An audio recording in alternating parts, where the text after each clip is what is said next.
Good afternoon, and welcome to the third event in our series entitled New Technology in Old Regulatory Framework. My name is Jennifer Schulp, and I'm the Director of Financial Regulation Studies at Cato's Center for Monetary and Financial Alternatives. As was on full display at yesterday's House Financial Services Committee hearing on crypto, the regulation of cryptocurrency sits at the intersection of multiple regulatory regimes. Because crypto can alternately be seen as a commodity, a security, a currency, or something else entirely, these overlapping and incomplete regulatory frameworks have drawn criticism from all corners. So, how should crypto be regulated, and by whom? Today's panel continues our consideration of these questions by focusing on the role of the Securities and Exchange Commission. We're honored to be joined today by an experienced panel who can speak to all of the action of the SEC on crypto. There's more to talk about than we can cover in an hour. So without further ado, I'm happy to pass along the microphone to our moderator, David Hollerith, who covers crypto at Yahoo Finance. David? Thanks, Jennifer, and hello, audience. As Jennifer pointed out, I cover cryptocurrency at Yahoo Finance, and I'm grateful to be moderating the panel because we really couldn't ask for a more exciting time to delve into the relationship between crypto and how securities regulators could or should govern the newer and sometimes mind-boggling asset class.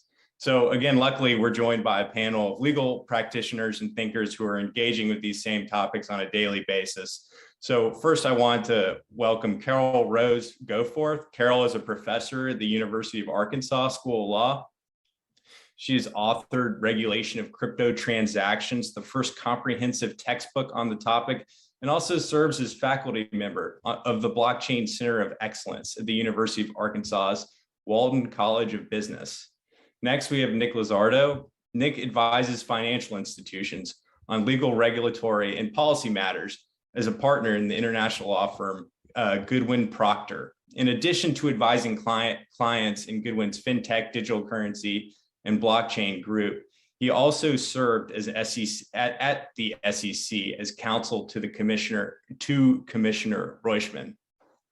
Our third panelist is Peter Van Valkenburgh. Peter is a research director at the Coin Center, a leading nonprofit research and advocacy center focused on public policy issues facing cryptocurrency and other decentralized computing technologies. Peter's also a board member of the Zcash Foundation.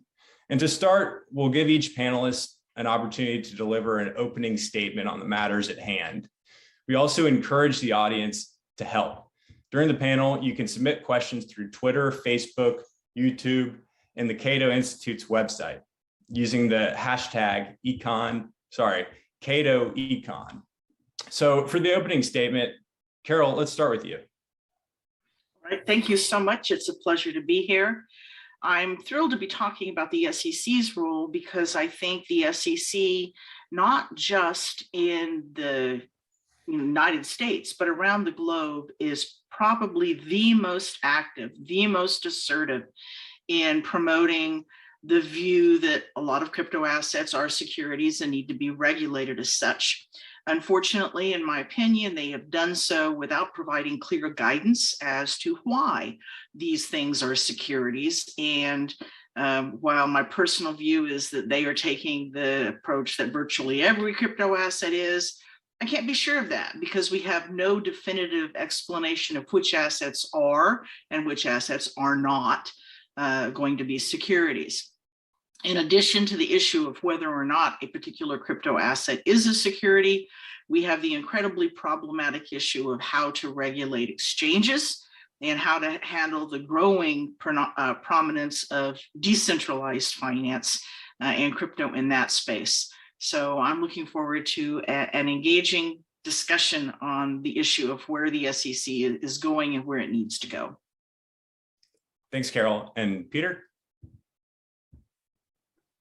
Yeah, so Coin Center's mission is to defend the freedom to innovate using open blockchain networks. And that focuses primarily on making sure that people who develop the software protocols that power these networks are able to publish their software without prior restraint, without bans on their publication, and making sure that people who want to assemble online, and I do think it's kind of a freedom of assembly question, want to form these peer-to-peer networks by running that software and running the consensus algorithms that the software asks them to run, whether it's proof of work or proof of stake, can do so without, again, prior restraint on that activity. And the SEC's role here is interesting. I think, you know, secondary market regulation is a question that's a little bit adjacent to what I was just describing. You know, there's going to be companies where people make markets for customers and where investor protections can and should reasonably apply. And that doesn't necessarily raise First Amendment issues, raise freedom of innovation issues, as long as it's done in a sensible way with clear guardrails. And I agree with Carol that the guardrails could be clearer. We see enforcement actions against exchanges where the SEC says you were trading securities, but we're not going to tell you which coins you were trading actually are securities and which aren't. And that's not really helpful, even if their mission here is reasonable and they're just trying to do good investor protection. When it comes to issuers, there's this other question. An issuer could be perceived as someone merely running software. And I would argue that that person is not actually an issuer, but the flexible standard for what is a security might be broad enough to encompass somebody just writing software if it was interpreted in an uncharitable way. And that's where Coin Center draws the line. We think if you're just writing software and just running a computer on the internet to make these networks work, there's no way that you could possibly fit into that flexible standard for issuer of a security. Where it gets much harder is if you did something in addition to that, like solicit investors from early on and promise them the software that would eventually create the future token and promise them some future allocation of future tokens, which brings us to the statement that Chairman Clayton made when he was commissioner, and we've heard echoed by Chairman Gensler. I've never seen an ICO that isn't a security. There's surely some reasonable line where you'd make additional promises in addition to creating your token that bring you into the jurisdiction of the SEC. Where that line falls is hard. Again, from Coin Center's perspective, it can't simply be writing software or running a node. And I look forward to the discussion. Maybe we can sort out that line a little better today, but we've also been trying for a while, so maybe not. And Nick? Yeah, hey, great to be here with everybody today. And for those who are patching in virtually, I hope this is a really interesting and spirited conversation today. So, you know, I'm an attorney. I've been practicing in this space for several years now, and doing so in a couple different capacities. It's been an incredibly exciting space to practice in for a bunch of different reasons. One is that you know, there's a sense of novelty that doesn't come around all that often when you're talking about advising on laws and regulations. And it's also an incredibly dynamic space to be in. There's a lot of energy. There are a lot of new players that, you know, in whether we're talking about the financial services sector or payments or other fintech space, just energy and life that you know hasn't existed in this way in quite some time. That novelty creates challenges in advising on how to comply with laws and regs, and that's also part of what makes this so fun. For me, you know, when my clients come in and say, hey, what do you think? I'm saying, okay, well, here's the law, here's the regulation, here's how I think you comply with that, here's how I think the steps I think you need to take to actually comply. What has been challenging in this space over the past, call it 5 years, is that there has been this this notion of like, come in and talk to us, come in and register with us, the us being the SEC. The dialogue with staff at the agency has been quite robust, and I think that's actually a really big understatement. There have also been numerous attempts to for companies and projects to come in and attempt to register in the categories that exist today. Most of them have been met with you know, not a lot of success, and we'll probably get into a few of those later on. So, you know, I think my big wish as we head into 22 is a little bit further clarity on when the message is come in and register us, how a company or a project goes about actually doing that. And as someone who has, you know, built a career around registering various market participants in the categories that exist, I find it interesting, exciting, but, you know, unfortunately very challenging to help clients in that capacity right now. Yeah, that's a great point. I mean, and to sort of start off, just a basic question. I'll throw this out to anybody, but the SEC sort of has the Howie Test that is the guide for whether or not something, a crypto asset as such, is deemed a security. And I was curious if anybody would just sort of walk us through how someone would go about evaluating whether or not a crypto asset is deemed a security by the Howie Test. And obviously this is sort of a fool's errand of a question, but I'm curious to sort of talk about it with the panelists. So, I mean, the background here is the securities laws get passed in the 1930s, and there's a definition of what a security is in those laws. And one of the several things like bond, equity, things like this that is in that list is investment contract. So that's a long list from Congress. Congress doesn't define investment contract in the 1930s, and kind of go forward to the speculative real estate boom in Florida and a bunch of other investment schemes. And by the 1950s, we get a case all the way up to the Supreme Court that needs to determine whether this real estate deal being offered by this guy named W.J. Howie in Florida qualifies as a security because it's an investment contract. So the court has to develop a test for what is an investment contract, because again, Congress didn't define it in the statute. And that test is there an investment of money in a common enterprise with an expectation of profits reliant on the efforts of a third-party promoter? And you need to check all four of those boxes in order to be a security. Now, obviously, that's a flexible standard. I actually like the Howie Test. I might be the only one on our panel, and we can have a good discussion about this, because it's this great example of emergent law to deal with differing circumstances that Congress could have never imagined. So a flexible standard, a principle-based standard, is better than a black letter sort of top-down approach. And so we saw case law from the 50s all the way on that puts a gloss on this. I'll briefly say that there's interesting cases about golf courses. If you offer memberships to a golf course before the golf course is built, that passes the Howie Test, because you're relying on the person to actually build the golf course so that it's nice to play on once you actually can play on it. So you're not just wasting your money on a pass to a golf course that's crappy, excuse me. And then if you sell membership to your golf course that's already built, it's not a security, because there's less of that risk capital, there's less of that expectation of profits and reliance on the efforts of a third party. And so if the Howie Test, which was built in the land of orange groves and real estate deals in Florida, that's the 50s case, can be interpreted in the context of golf course memberships, I think it can also be interpreted in the context of cryptocurrency.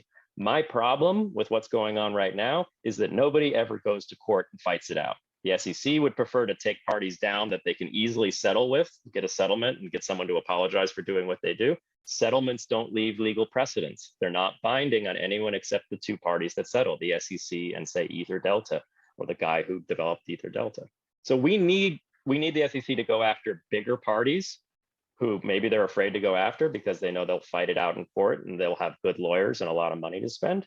And we need those parties to not settle, to say, I'm going to fight this all the way up to the Supreme Court, and then we'll get the clarity with respect to this test. And it'll come from the bottom up. It'll come from a fact-based context, not just someone in Congress or someone in an agency opining from on high about how things should be regulated.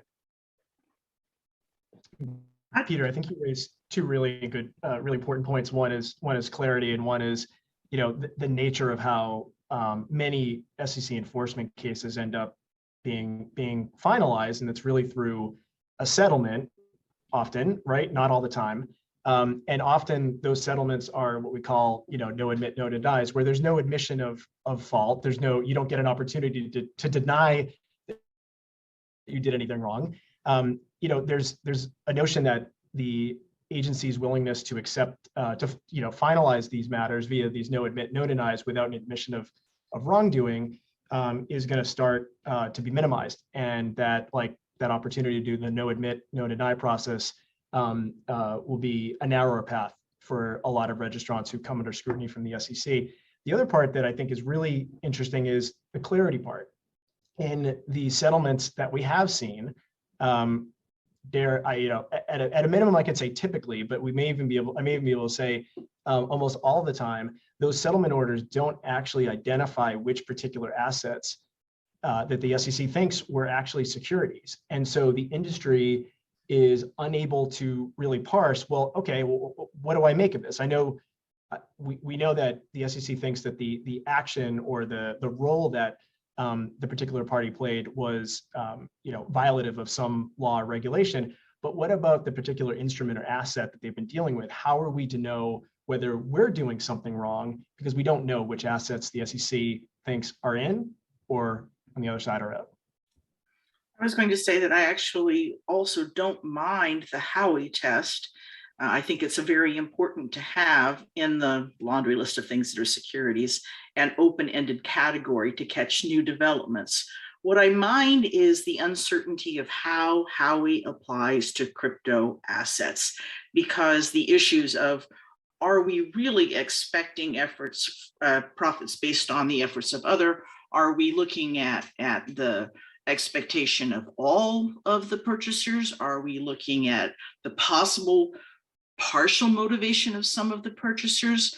How does this apply? And that's what we are lacking. And even if we got an admission of guilt from some participant, that doesn't mean that it's binding on anybody else. Even if we get a trial court opinion, the only place where that's going to be important is in that trial court. Even if we get an appellate division, a circuit court opinion, it's only really relevant in that circuit. You can have splits among the circuit. Even if it goes to the Supreme Court, there's no guarantee that the issue that they focus on is going to be the one that tells us how these tests apply to different kinds of crypto assets. And in a space where we are seeing tremendous variety in the kinds of products that are being issued, that are being developed, it is just so unclear. So we get a test that says, okay, Howie applies to this particular crypto asset. What about crypto lending? What about the DeFi platforms or the centralized platforms? What about exchanges? And then once we know it's an asset, the secondary question of, okay, how do I now conduct a compliant offering or a compliant sale or a compliant exchange? Do I have the right disclosures? Do I have the right registration process? What is required of me? I think all of those pieces are missing. And I really wish we could get some congressional guidance, because I think it's going to take so long for this to move through the courts. And I think it takes a tremendous amount of the SEC's attention and resources. I wish well, in some places, I like the idea of having a broad catch-all. In this, I wish we had more definitive guidance so we didn't have to waste so much time getting to a point where there was clarity. That's an interesting point. Yeah. And in terms of sort of cases that are unfolding, I definitely wanted to get everyone's thoughts on the Ripple case right now. So if we stick with issuers right now, I do want to get to DeFi eventually. But Carol, I think you'd mentioned to me that you often sort of get questions from clients about Ripple. What's going on with the Ripple case right now? Well, we are waiting for the case to make its way through various, procedural arguments. You've got the primary case by the SEC, where they are saying that the XRP is a token. You've got the subsidiary case that was brought by John Deaton, alleging on behalf of, I think the last count was 22,000 Ripple holders that claim they did not buy it as a security, and the decision by the court to allow him on behalf of those persons to file as an amicus in the SEC's action. I did not think that this was surprising that they would decide XRP was a crypto asset, because in my view, the SEC thinks they're all securities, all crypto assets that are convertible are going to be securities if they want them to be. The under a broad interpretation of you can go after whatever you want. I think it was regrettable. I don't think the SEC is helping anybody by doing this. I don't I don't think that this was a wise decision. I think it's taking a tremendous amount of attention and time and resources. I think it was detrimental to the system. I think it was detrimental certainly to the thousands of XRP holders. And I don't think it was helpful. I don't think it moves the discussion of what is a security all that much further. Although if we finally get a decision and it's appealed, maybe that will. Carol, you raise an interesting point about private rights of action. So you can have private rights of action with securities law. And, as a fan of the common law, and we can talk about this because it's the Cato panel, who thinks that there's wisdom in bottom-up emergent law. The best kind of bottom-up emergent law is when two parties have a dispute and they fight it out, not when there's some central bureau of the government that decides to fight it out on behalf of some imagined wrong or real wrong even, but a wrong that's not personal to them. I wonder, I haven't heard too many people talk about this. There's a path forward here where the SEC says, look, we're going to offer a brief in any case that makes it up a long way. And there seems to be a lot of questions about the congressional intent behind the securities laws and how we will enforce them. But we're not going to actually be the driver of enforcement. We'll let private parties do that, because there is this weird situation where sometimes the SEC intervenes in a situation where no one seems unhappy about the investment deal. And that's a little odd. Like, sure, there are information asymmetries that should maybe be corrected through disclosure and things like that. But actually, if all the investors are happy and if the issuer is happy with the money they've gotten from investors, then why do we need to upset the apple cart? Ironically, if you go back, I don't think there were unhappy investors in Howie either. When the SEC was actually setting out the test, they were SEC to the rescue. I think Howie was also. I think Howie was actually dead by the time the case actually made it to the Supreme Court too, because that all started back in the crazy real estate days of the 20s and 30s. Anyway. Yeah. Nick, what's your take on all this? Yeah, sorry, I'm gonna punt on anything on Ripple. Yeah, fair enough. Oh, okay. Well, yeah. The one thing that Peter raised, the idea that you can have private rights of action. The big private right of action in Ripple, of course, is not one party against another party. It's a group of parties going after the agency. So the private right of action, John Deaton's case, is to get the courts to have a writ of mandamus, forcing the SEC to stop suing on behalf of investors who are really happy. There is a lawsuit in the crypto space right now that's kind of fun, that is private citizens suing under the federal securities laws for failure to register, and it's in the NFT space. It's the suit against Dapper Labs for their non-fungible tokens in the basketball, the Top Shots. And be interesting to see what happens in that case too. Yeah, I don't want to touch on it too much because NFTs are sort of like the last frontier as far as where we're going to get to understanding, There'll be another one. Yeah, that's true. Just wait. But, yeah, no. But I guess the point being, just NFTs and are NFT securities? I mean, we probably shouldn't spend too much time on it, but one aspect of the Howie test is proving common enterprise.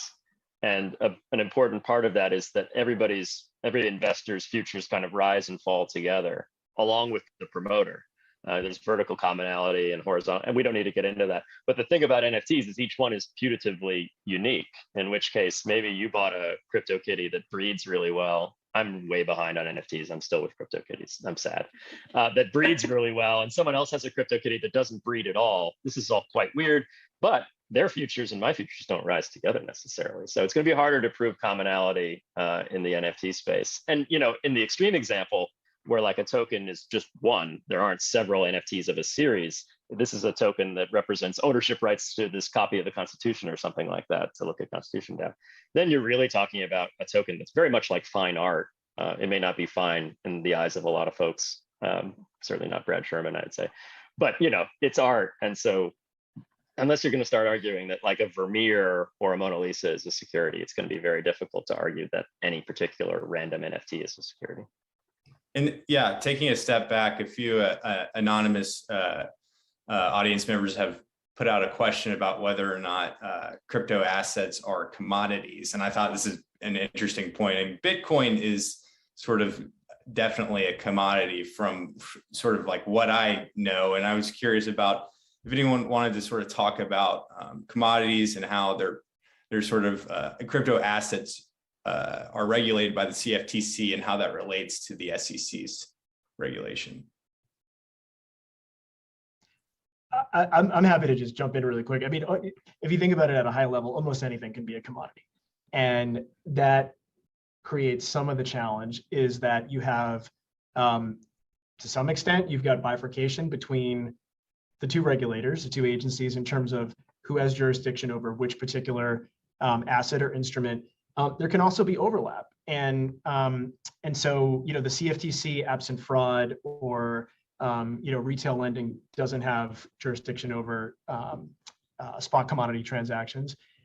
So you have a particular asset that might be a commodity, but the SEC may also say that has security status as an investment contract. To Peter's point and analysis earlier, like it really just depends, and each one is different. And even if we go to the concept of like an NFT, we could peel layers back and talk about an NFT existing just on its own, fractionalization of that NFT and what that then means. So there are these layers to each of these questions that are pretty significant. We've heard calls from some that there should be a third regulator that actually has jurisdiction over crypto assets, so that neither the CFTC nor the SEC would have that.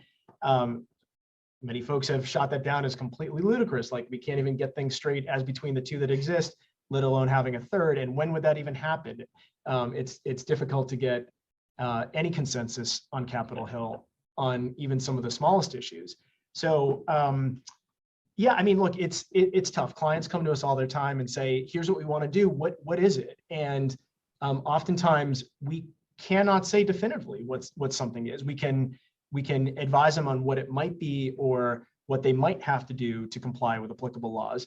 But oftentimes, we're in this gray area. And so the notion that things are incredibly clear and it's blatantly apparent when someone is either stepping over a particular line or about to step over the line. I think that's simplifying things way too much, and it's just not the practical reality of, especially as a practicing lawyer, like what we deal with every single day. So I was just going to add to the commodities question a little bit more too. So as Nick rightly said, like just about everything's a commodity. So the real operative question is does your asset that you're looking at fall out of the securities test? Because if it does, then it's a commodity. Because everything's a commodity. And that doesn't mean the CFTC has jurisdiction over the cash markets for those assets then, because the CFTC has jurisdiction over markets for commodity derivatives, where there's some sort of relationship between the asset and the commodity, but it's not just me buying the commodity, because the CFTC doesn't go in and regulate cattle auctions. That's a spot market for a commodity, it's a cattle auction or a grocery store.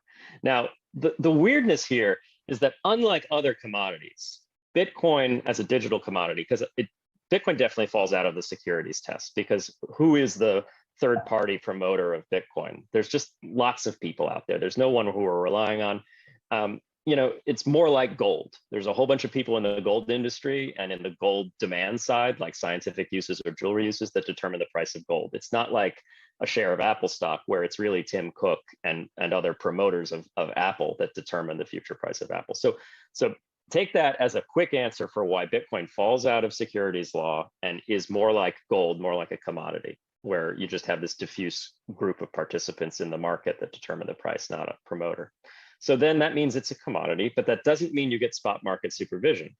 Because again, the SEC has a dual mandate. We were going to talk a little bit about the issuing side, like issuers should register with the SEC, and a little bit about the secondary market side.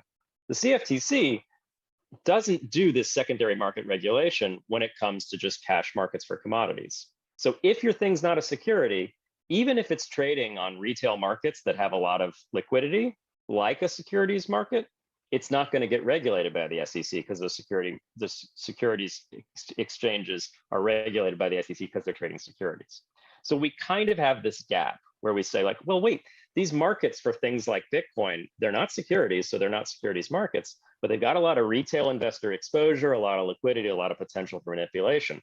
They're not regulated, supervised directly by the CFTC because they're not commodities derivatives markets, they're commodities markets themselves. And so there are actually congressional solutions here that I think are actually worth mentioning. The Digital Commodities Exchange Act was introduced last Congress, is being reintroduced this Congress, would basically say, look, the CFTC can have spot market supervision authority for digital commodities exchanges, because that makes sense because you've got a lot of retail participation and potential for manipulation. And so come register with the CFTC as an exchange that's trading these digital commodities, and we'll put guardrails in place to make sure that there isn't, you know, rampant manipulation or abuse of investors. And I think that's a good approach, actually. Yeah, it's an interesting point. Nickel from Cato actually pointed out, had a question which was sort of, does the non-monetary use of gold determining the price have an analog in Ethereum, given its secondary use as a base network for things like DeFi tokens and NFTs? I think it makes it look a lot like a commodity because it's kind of, I mean, in Ethereum, they even refer to Ether when it's used to pay for smart contracts as the gas fee. It is a fee, it is literally fuel for running the thing that the Ethereum network is supposed to do, which is executing these so-called smart contracts, which are neither smart nor contracts. They're more like vending machines, but they're useful. You know, they can do cool stuff. You might want to build a decentralized internet application like a decentralized Facebook. And whenever you use that, instead of paying a corporation or paying them, you know, de facto by giving your eyes for their advertising revenues, you just use the smart contract to tweet or to do the decentralized Twitter equivalent. And then, yeah, you'll need Ether in order to take that action. So it's a commodity that people and corporations and other people will need to do business. And it's like an input to productive activities, very different than just a speculative asset that people passively hold. And so that's another argument, I think a good one, why Ether is not very much like a security, especially the way people seek to use it today. Although on the other hand, just because it is clearly a commodity does not mean that the SEC might not come back and say, wait, let's go back to Howie. And in fact, people are holding it, hoping that the folks in the Ethereum community do come up with additional improvements to the Ethereum network, additional improvements to the protocols, and that in fact, it should be regarded as a security, which goes back to the whole question of, would you please help us figure out in advance so that we know what set of regulations we have to comply with? But people speculate about commodities too. Like people probably speculate about rare earth minerals because they think they're going to be used in batteries and in solar panels as the green revolution happens, and they're dependent on people to develop better solar panels and better batteries for the. Is there an active participant? Is there someone out there that is guiding that you can point to? I mean, that's why I think the SEC is correct under Howie and under, you know, for all practical purposes. We can't find an issuer or an active participant, somebody who's saying, let me promote Bitcoin. I'm the one who wrote the program. I'm the one who started it selling. I'm the one in charge. Okay, maybe Satoshi Nakamoto, but okay, tell me again who that is or who they are or who were they? I mean, we don't know. And so, okay, you've got a computer program. The only thing we really know about the securities laws is that issuer has to be a person, and computer programs, as of right now, cannot be persons. So there's nobody to go after. In Ethereum, kind of, there are these people who have a whole lot to do with it. Now, do we know for sure that the SEC is going to change its mind and go after Ether? No. Could they? It could. Yeah, it gets into sort of this term that's being thrown around, DINO, decentralized and name only. And it also sort of what the DeFi protocols are wrestling with. So I was just curious if we could sort of direct it that way. What should these DeFi projects, what is the risk there? I think that there's a lot of decentralized quote unquote issuers who are sort of like looking for the correct regulatory policy in this instance. so I think when we talk about decentralization, it's sort of been a recurrent theme for years now in the blockchain and digital currency space. I think, you know, it's come alive a little bit more recently with the notion of DeFi. I mean, I think so. Think about it. You're the SEC for, you know, pushing 100 years now.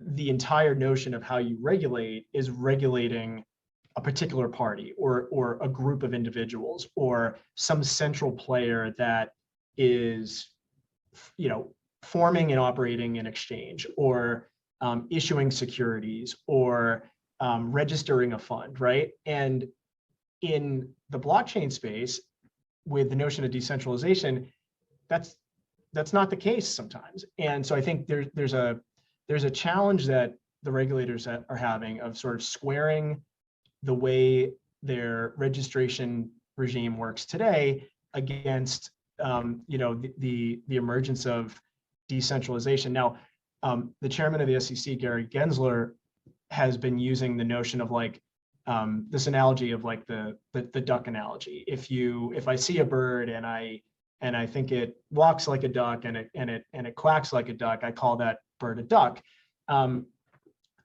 I don't think he's way off in saying, well, like, you can't just call yourself one thing when you really are something else. I don't think anybody really thinks that is going to fly with any regulator or law enforcement body.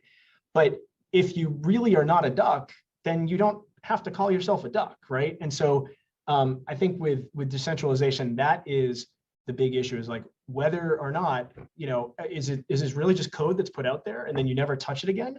Or is there, you know, future involvement by any one or many individuals? I think that for the regulator is what they'll really be looking at going forward and currently. Yeah, I think you can actually see pieces of that right now.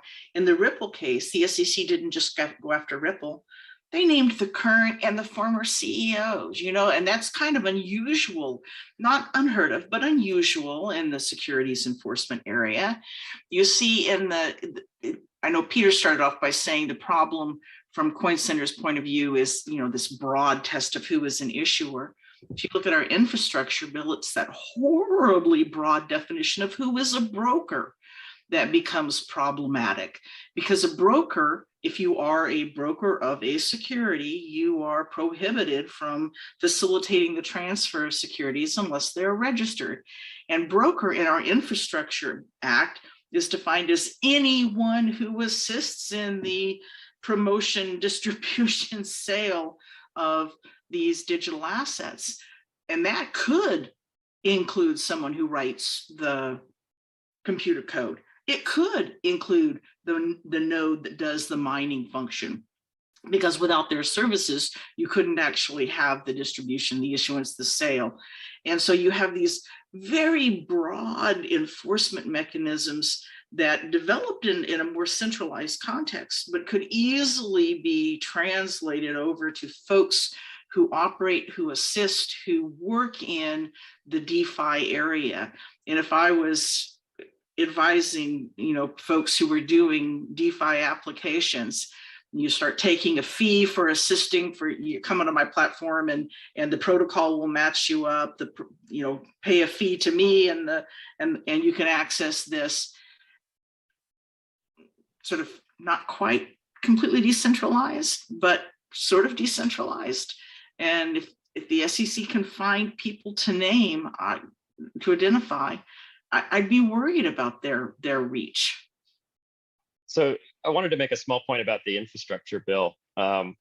We had a whole, you know, lobbying effort underway at CoinCenter to try and narrow that language of the broker definition, because I do think it's problematic.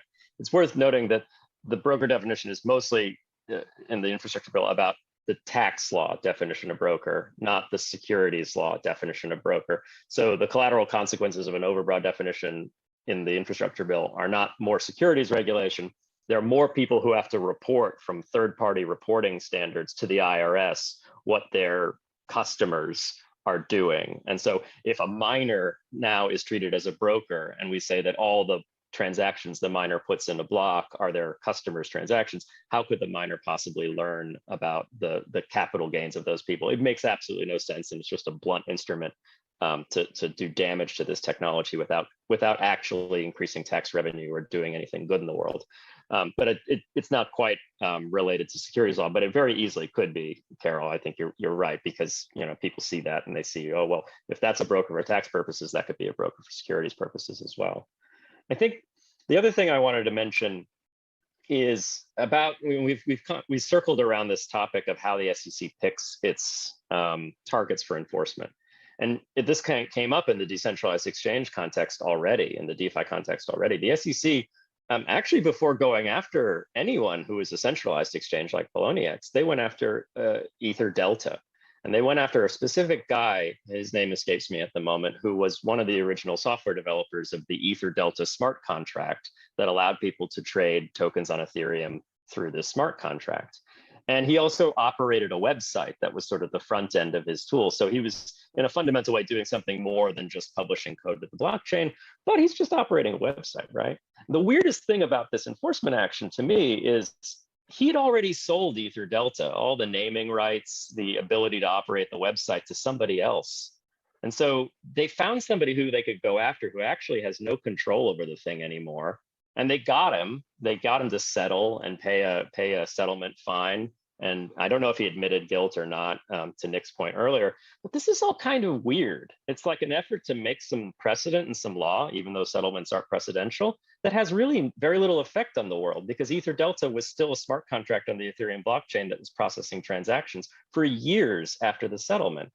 And so we have this real problem in that the SEC is just going to pick its victims in the best way that it can, because it's operating under this extremely complex new world where anybody might be able to launch software that could do these things. And it's got a broad interpretation of whether just launching a software tool qualifies as running a national securities exchange, and therefore qualifies as unregistered operation of that exchange.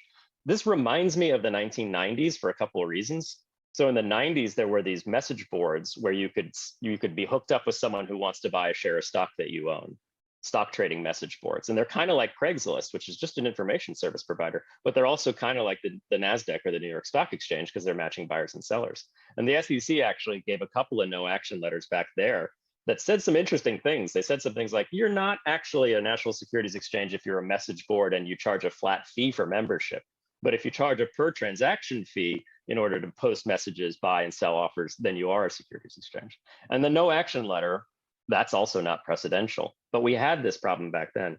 This also all reminds me of the 90s, because picking your targets for enforcement in a way that you think you can make maximum impact and scare people so they don't do the things you don't want them to do anymore is exactly what the record industry did to copyright violators in the 1990s who were trading music files on peer-to-peer file sharing networks. And it didn't achieve good results, because what they did was they would find some random target.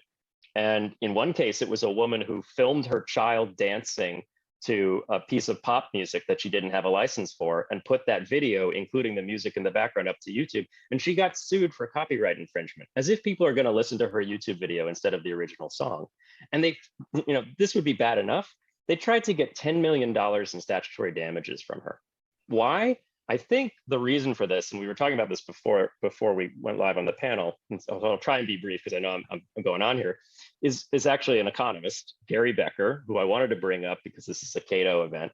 Gary Becker has this theory of optimum crime and punishment, where it says if you can't catch every criminal, you catch only 1% of all the criminals, then make the penalty for that one criminal you catch really bad, $10 million statutory damages, so that when any other person is out there thinking like, well, I only have a 1 in 100 chance of getting caught. Oh, but the penalty will be really high. These would-be criminals do an expected cost calculation, and they say like, okay, well then I won't commit the crime.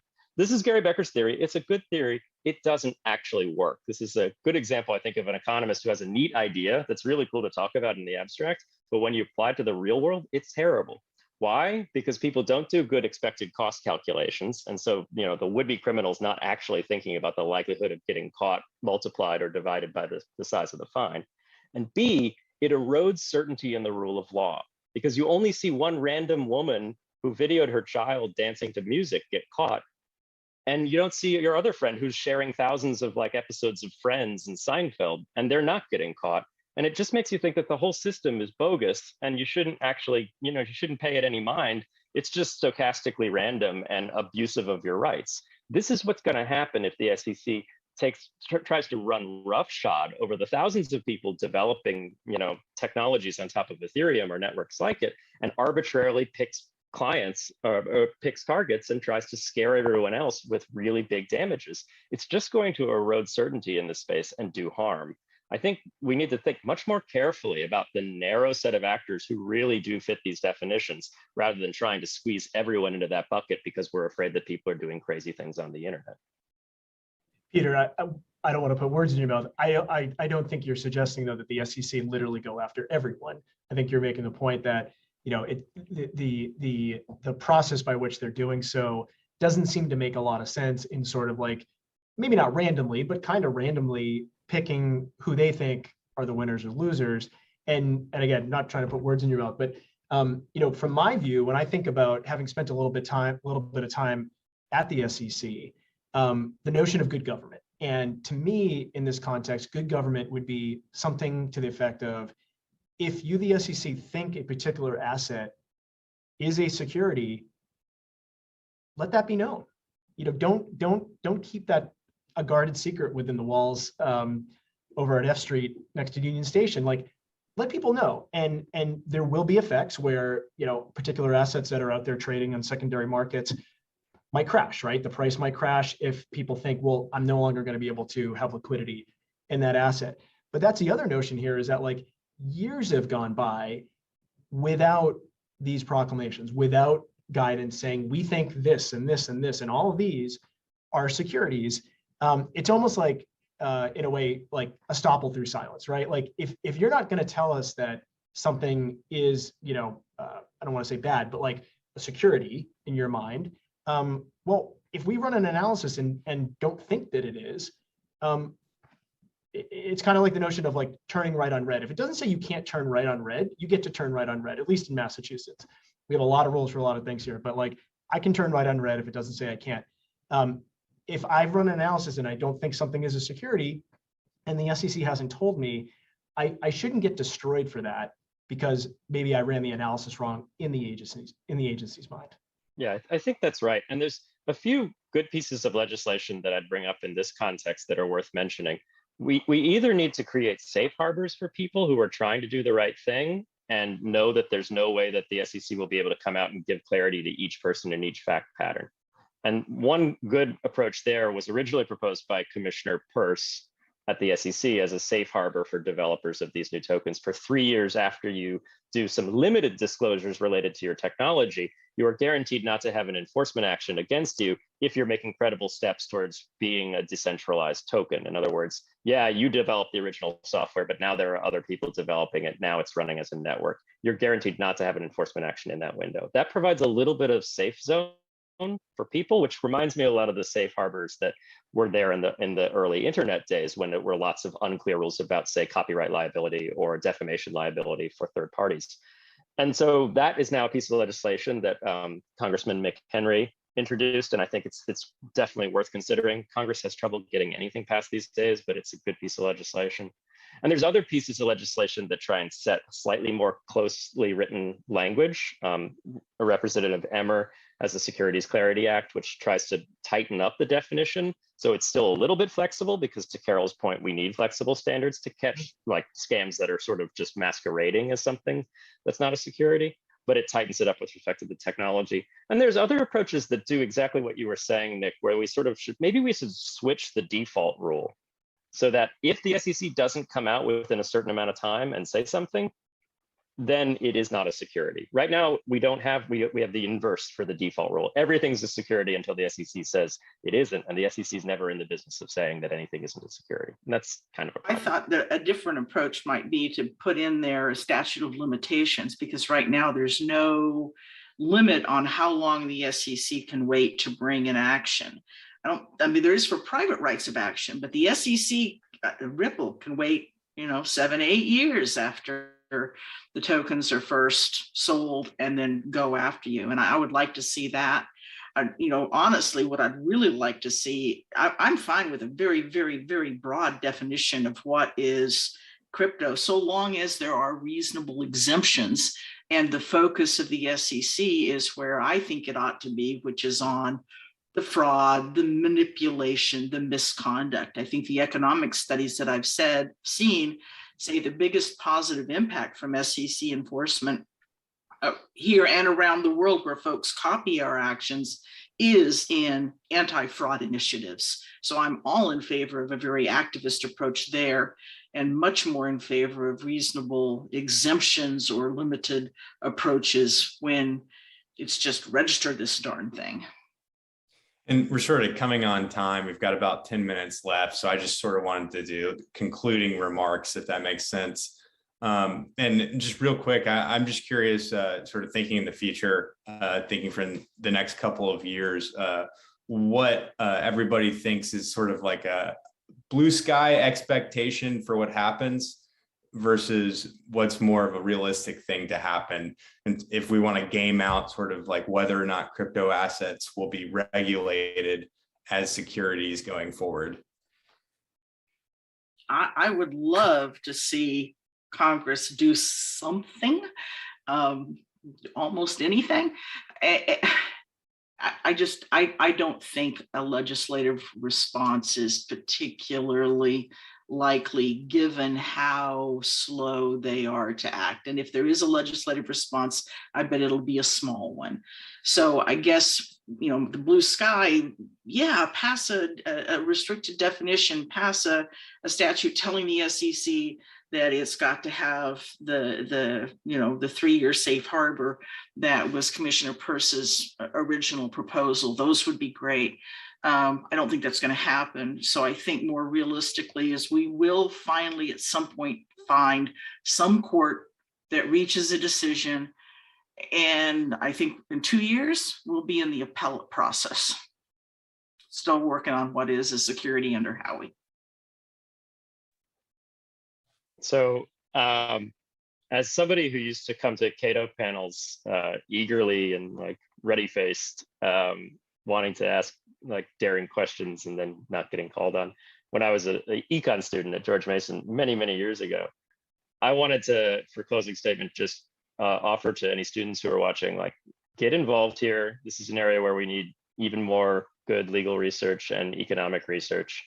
And if this conversation's been interesting, and you believe me that the Howie test actually isn't the problem, I recommend you read an amazing law review article that was written by Judge Easterbrook called Cyberspace and the Law of the Horse, where he said, we don't need new branches of law to deal with new technology because we have no idea what new technology is or will be. And if you taught a course on the law of the horse when horse-drawn carriages were new technology, it would be a really poor way to explain more general principles that have nothing to do with horses, like tort law and property law. And he says that, like, look, we can come up with technology neutral standards that lead to good governance and good rules, even with respect to new technologies. But, and here's the important but, only when the rules of the road are clearly defined, property rights are given, and people can bargain around rules that seem suboptimum because they at least know what the rights are of the parties involved. Then you get Coasian bargaining, and then you get efficient outcomes. Even if the roles weren't quite set in the right place, you get negotiations in the private sector to figure it out. And he's saying this with respect to copyright law in the 90s. And I reread it and I was like, wow, I might have been wrong about what I thought about copyright law. Maybe we could have had stronger copyright protections, but clearer rules, and then people would have just created commons because they were efficient and they could bargain towards them, rather than just weakening copyright with fair use and things like this. The same stuff is happening now. We don't know which of these things are which, and so we can't see efficient bargaining between parties in the private sector, and that's just going to be bad for innovation in the long run. So that doesn't answer your questions in general about how do we get clearer rules here, but I think his perspective is just enlightened, that the one way to get clear rules is not to have technology specific rules. It's to have better certainty about technology neutral standards like the Howie test. But as Carol said, that might take years. I'll take a kind of different spin. Peter, you mentioned rules of the road. I want to see a clearer path. And most of the clients that I support they're not arguing with the notion of come in and get registered. They just want to know how they do that. And so I'm not going to make any predictions because I always guess wrong. I'm not a betting man, but what I hope is that those paths become a lot clearer, and that we start to learn when the regulators say, like, come in, not only talk to us, but register with us, how we go about doing that, because those sort of those roadblocks have come up more often, and there just really don't seem to be ways to get through those right now. So hopefully in 22 we actually learn how to get through that. Yeah, and we've got about 4 minutes left, so just like a lightning round. Peter, I liked your point about sort of encouraging people how they can learn more, and I guess I just throw that to Nick or Carol too. You guys had any sort of recommendations about places to start, books to read, podcasts, anything? I mean, honestly, Peter's shop is a great place to just subscribe to anything and everything. I think the thing that we probably should have touched on more than we did today, and we really didn't at all, is just how incredibly exciting the innovation is that exists in this space. It's unlike, people talk about Web 3.0. It's been a long time since we've seen the kind of innovation that we've seen in the blockchain and crypto space. As a lawyer who advises on really old laws and regs, it's been reinvigorating.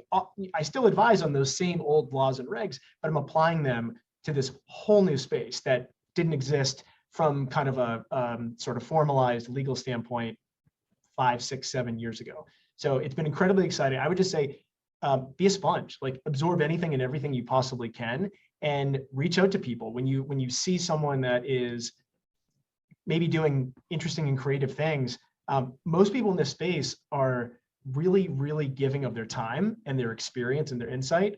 Peter is, Carol, myself. Don't be shy, reach out and try to learn as much as you can. Yeah. For the students, I was going to say, if you're a law student and you're in an environment where there are courses in blockchain or crypto, my God, take them. Because most of the law that you will study, if when you go out and you become a lawyer, you will be 30 years behind the lawyers who've been practicing 30 years, 20 years behind the lawyers who've been practicing 20 years, and ahead of most of them in the crypto space the moment you step out, if you have taken the time as a student to learn. But don't stop learning. Don't take the course and then think, phew, I got that, I can put that aside, because this dynamic space is moving quickly. I just wanted to add one last thing to Nick's point about the technology reinvigorating the space of legal endeavor here.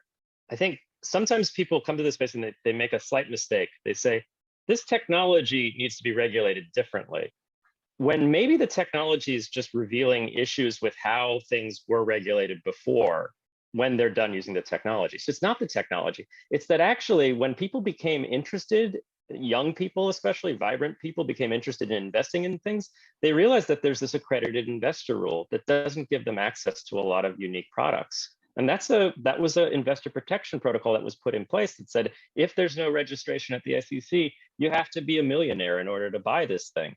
And there's real protections that offers, but there's a lot of costs in people being unable to access exotic investment opportunities, and where rich people get the best end of the stick, basically, because they're allowed to participate early. And so maybe what we've discovered is that is a problem, the accredited investor rule. That's a problem with securities law that the technology is revealing.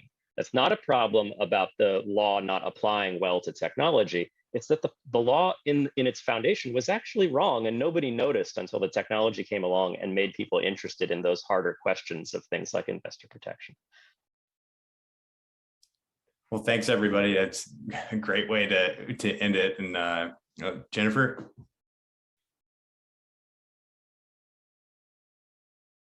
Great. I want to thank everyone so much for joining us today. And thank you for the great panel. It was a great discussion. And I know that there are a lot of topics we didn't get to and a lot of questions from the audience that we didn't get to either. Thank you so much to the audience for being engaged and for joining our discussion about how we regulate in this space.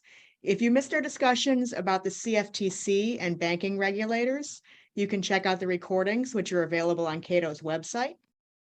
We will return in January 2022 with the final panel in our series, where we will discuss proposals for a crypto regulatory framework. And we'll be very excited to put up the registration for that in the coming weeks. Until then, thanks again and have a great afternoon.